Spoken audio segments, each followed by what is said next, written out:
Hello, and welcome back to the English Habit. This is the place where you learn English slowly, clearly, and step by step. Today's topic is something everyone can enjoy: cooking a simple meal. You don't need to be a chef to make good food. Sometimes a simple dish made with love tastes even better than something from a restaurant. In this episode, we'll learn how to talk about cooking in English, from choosing a recipe to serving your meal. Let's put on our aprons and get started.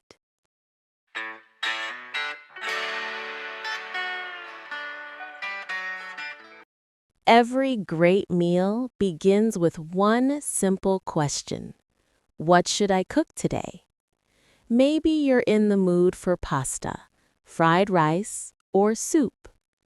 You open your phone, search online, and find something that looks easy and tasty.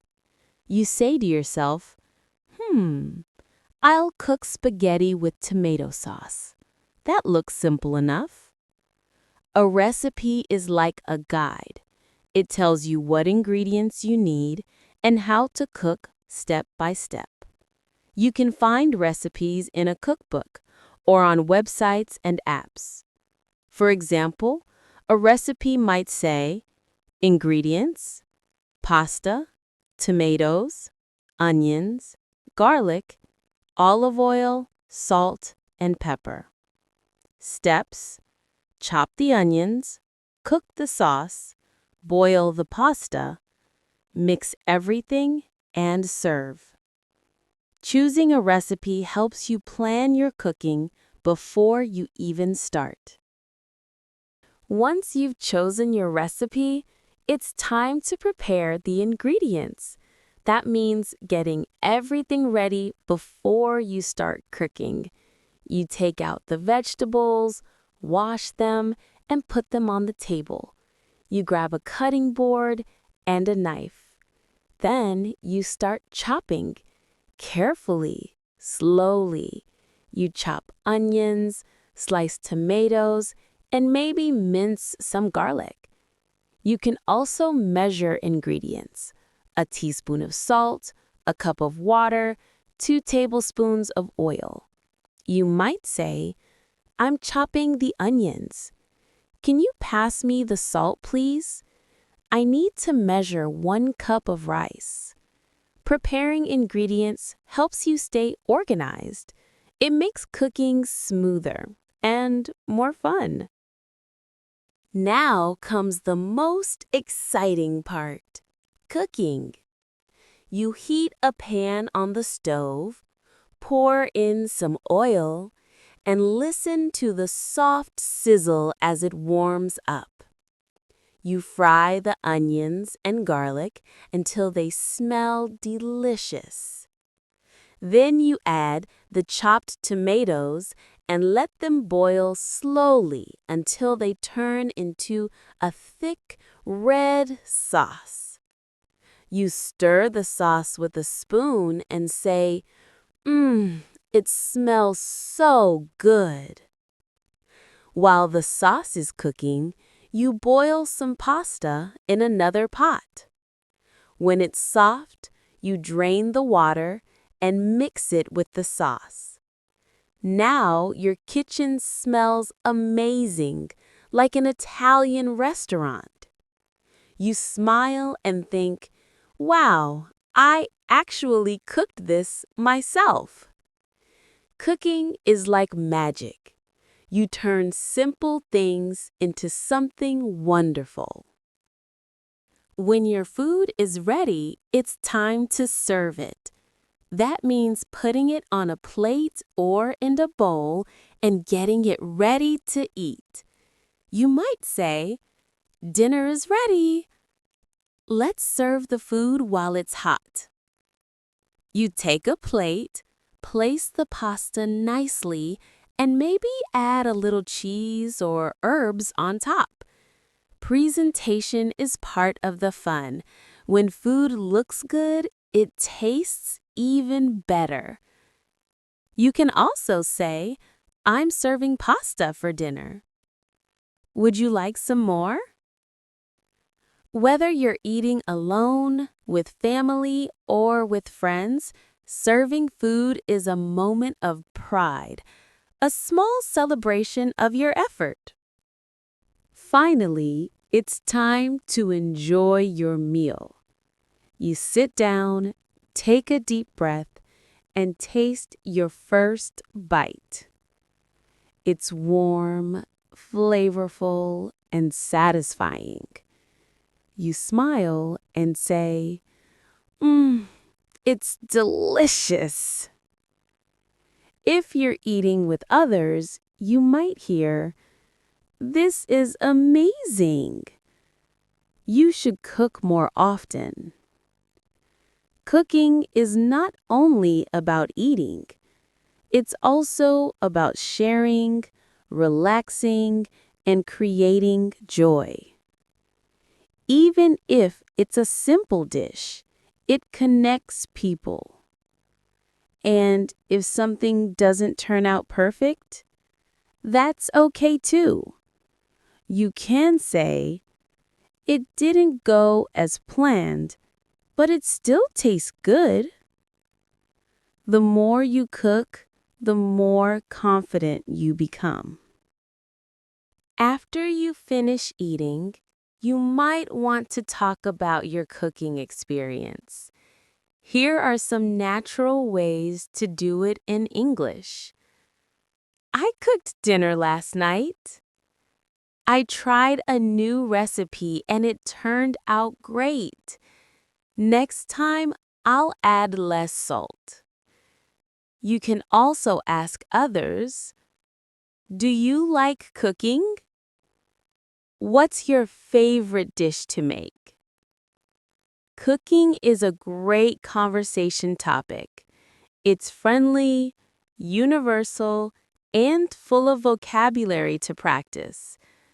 Plus, it's a life skill that makes you feel more independent. Every meal you cook is a small adventure. Sometimes you'll follow the recipe exactly. Other times you'll experiment, maybe add extra vegetables or try a new spice. That's how you learn. You can say, I like to experiment in the kitchen. I added some chili, now it's spicy but delicious. Don't worry about mistakes. Even if something burns or tastes too salty, you'll laugh, learn, and do better next time. Cooking teaches patience and creativity. And just like learning English, the secret is simple. Keep practicing, one step at a time. After enjoying your meal, it's time for the last step, cleaning up. It may not be the most exciting part, but it's an important one.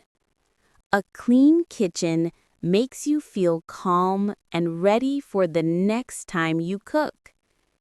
You start by putting away the leftover food. You cover it with a lid or plastic wrap and place it in the fridge. Then you wash the dishes, pots, and pans. The sound of running water and the smell of soap fill the kitchen again. You might say, I'm washing the dishes, or let's clean up before we relax. After that, you wipe the counter, throw away food scraps, and make sure everything looks tidy. Now your kitchen shines again. Cleaning up after cooking teaches responsibility, just like finishing what you start. It's also a moment to reflect. You cooked, you ate, you enjoyed, and now you've completed the whole circle.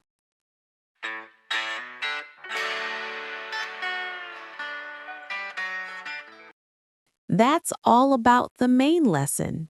Now, let's review some of the useful words and phrases from today's episode. These words will help you talk about cooking in English with confidence. First, we have the word recipe. A recipe is a guide that shows you what ingredients you need and how to cook them. For example, I followed a recipe for spaghetti. A good recipe makes cooking easier and more enjoyable. Next, remember the word ingredients. Ingredients are the foods and items you use to make a dish. For example, the ingredients for soup are carrots, onions, and chicken. Every meal starts with the right ingredients. After that, we learn the verb chop. To chop means to cut food into small pieces. For example, please chop the onions and garlic. It's one of the most common actions when you cook. Then we talked about the verb boil. To boil means to cook something in hot, bubbling water. For example, boil the pasta for 10 minutes. You can boil eggs, vegetables, or noodles. Another important verb is fry. To fry means to cook food in hot oil. For example, I fried the onions until they turned golden brown. It gives food a delicious, crispy flavor. Now let's look at the word serve. To serve means to put the cooked food on a plate and offer it to eat. For example, serve the rice while it's still hot. Serving is when cooking becomes sharing. Then we had the adjective delicious. Delicious means very tasty. Food that makes you smile when you eat it. For example, this soup is delicious. It's a happy word, one that you'll use often. Another useful phrase is enjoy your meal. It's something people say before eating. For example, dinner is ready, enjoy your meal. It's polite, friendly, and makes mealtime warmer. Finally, remember, try a new recipe. It means to cook something different from what you usually make. For example, I tried a new recipe last night. It was fun. It's a great way to keep learning and experimenting. To sum up, remember these words: recipe, ingredients, chop, boil, fry, serve, delicious, enjoy your meal, and try a new recipe. Each one helps you describe what you do in the kitchen, from start to finish. So, next time you cook, say what you're doing in English and make both your food and your English skills better at the same time.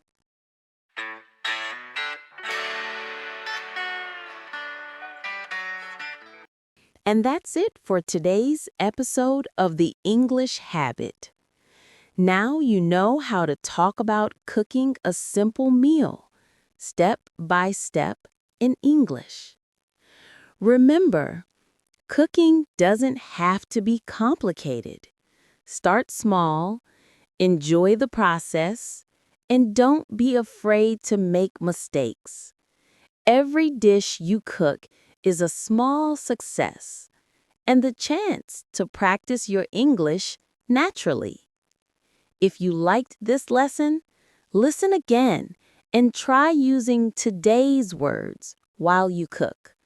See you next time, and until then, keep learning, keep cooking, and keep your English habit alive.